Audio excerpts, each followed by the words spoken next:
మహబూబాబాద్ పట్టణ కేంద్రంలో ఉన్న ప్రభుత్వ పాఠశాల, ప్రభుత్వ జూనియర్ కాలేజ్, ప్రభుత్వ డిగ్రీ కాలేజీలను పర్యటించిన మహబూబాబాద్ శాసనసభ్యులు డాక్టర్ బోక్యా మురళీ నాయక్. మహబూబాబాద్ అభివృద్ధిని దృష్టిలో ఉంచుకొని మౌలిక సదుపాయాలు కల్పించాలని ముఖ్యమంత్రి రేవంత్ రెడ్డి కోరడం జరిగిందని, ఇక్కడ బాలికల పాఠశాలతో పాటు జూనియర్ కళాశాల మరియు బాలుర పాఠశాలతో పాటు జూనియర్ కళాశాల మొత్తంగా కలిపి ఇంటిగ్రేటెడ్ గా ఏర్పాటు చేయాలని, అంతేకాకుండా కాంపిటీషన్ అంటూ పోటీ ప్రపంచంలో ఉన్న నేపథ్యంలో క్రీడలకు ప్రాధాన్యత ఇవ్వడం లేదని, మన ప్రభుత్వం అలా కాకుండా పాఠశాల స్థాయిలో క్రీడలకు అధిక ప్రాధాన్యత ఇవ్వాలని కోరిన నేపథ్యంలో ముఖ్యమంత్రి సానుకూలంగా స్పందించారని, తక్షణ నిధుల కింద 40 కోట్ల రూపాయల నిధులు విడుదల చేయడం జరిగిందని తెలిపారు. ఈ కార్యక్రమంలో జిల్లా నాయకులు, పట్టణ నాయకులు, మాజీ ప్రజాప్రతినిధులు, ఉపాధ్యాయులు, కార్యకర్తలు తదితరులు పాల్గొన్నారు.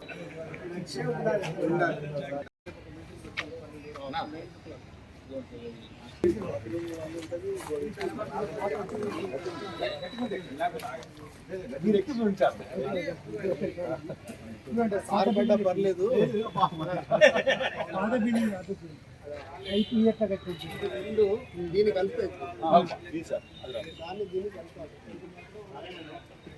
బేస్మెంట్ ఉంది, బేస్మెంట్ ఉంది.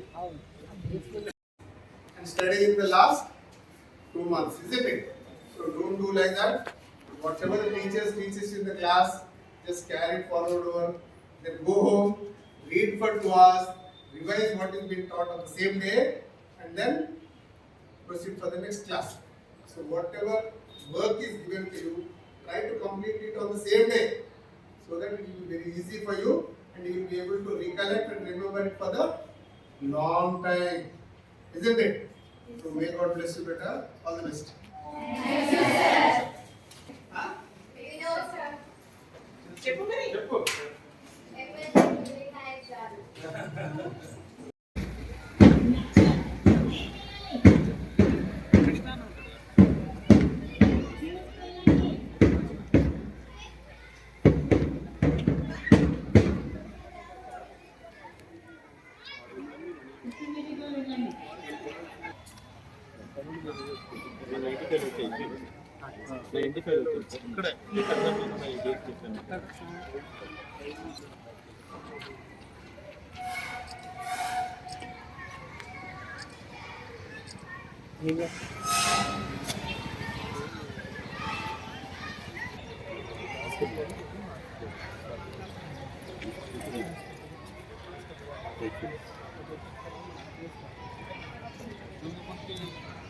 మరిన్ని అప్డేట్స్ కోసం మా ఛానల్ని సబ్స్క్రైబ్ చేయండి.